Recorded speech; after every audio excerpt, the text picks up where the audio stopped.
আসসালামু আলাইকুম, কেমন আছেন আপনারা সবাই? আশা করছি সবাই অনেক বেশি ভালো আছেন। প্রাথমিক শিক্ষক নিয়োগ সম্পর্কিত একটি নতুন আপডেট ভিডিওতে আপনাদের সবাইকে স্বাগতম।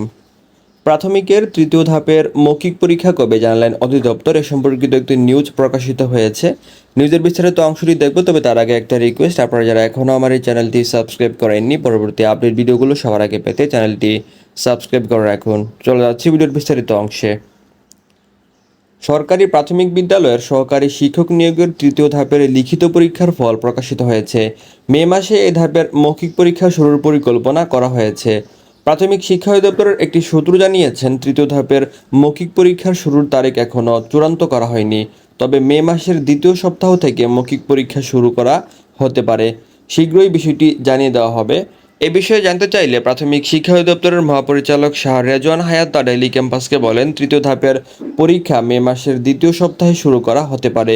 সেভাবেই প্রস্তুতি নিতে সংশ্লিষ্টদের বলা হয়েছে।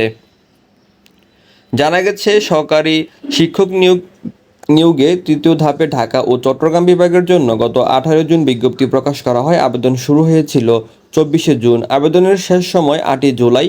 আবেদন করেছেন 3,40,000-এরও বেশি। প্রাথমিকে সহকারী শিক্ষক নিয়োগের কার্যক্রম দ্রুত শেষ করতেই এবারই প্রথম আবেদন ও নিয়োগ পরীক্ষা ধাপে ধাপে নেওয়া হচ্ছে। গুচ্ছভিত্তিক এই নিয়োগে 3 ধাপে বিজ্ঞপ্তি প্রকাশ করা হয়েছে, পরীক্ষাও আলাদাভাবে নেওয়া হচ্ছে। প্রথম ধাপে বরিশাল, সিলেট ও রংপুর বিভাগে গত 8 ডিসেম্বর 3 বিভাগের 18 জেলার এমসিকিউ পরীক্ষা অনুষ্ঠিত হয়। এতে পরীক্ষার্থী ছিলেন 3,60,697 জন।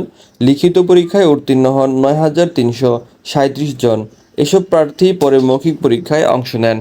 সহকারী শিক্ষক নিয়োগে দ্বিতীয় ধাপে খুলনা, রাজশাহী ও ময়মনসিংহ বিভাগে লিখিত পরীক্ষা 2 ফেব্রুয়ারি অনুষ্ঠিত হয়। 3 বিভাগের 22 জেলায় সকাল 10টা থেকে 11টা পর্যন্ত 1 ঘন্টার এই এমসিকিউ পরীক্ষা অনুষ্ঠিত হয়। দ্বিতীয় ধাপের এমসিকিউ পরীক্ষার ফলাফল চলতি সপ্তাহে হতে পারে বলে প্রাথমিক শিক্ষা অধিদপ্তরের সূত্রে জানা গেছে। প্রাথমিক শিক্ষক নিয়োগের তৃতীয় ধাপের মৌখিক পরীক্ষা মে মাসের দ্বিতীয় সপ্তাহে হতে পারে বলে জানা গেছে। শিক্ষা অধিদপ্তর এটি জানিয়েছেন এবং আপনাদের কিন্তু লিখিত পরীক্ষার ফলাফল প্রকাশিত হয়েছে, তাই মৌখিক পরীক্ষাটি খুব তাড়াতাড়ি অনুষ্ঠিত হবে। এটি ছিল আজকের মতো সর্বশেষ আপডেট। ভিডিওটি ভালো লাগে থাকলে একটি লাইক করে ভিডিওটি শেয়ার করে দিবেন। সবাই ভালো থাকবেন, সুস্থ থাকবেন। দেখা হচ্ছে নতুন কোনো ভিডিওতে। আসসালামু আলাইকুম।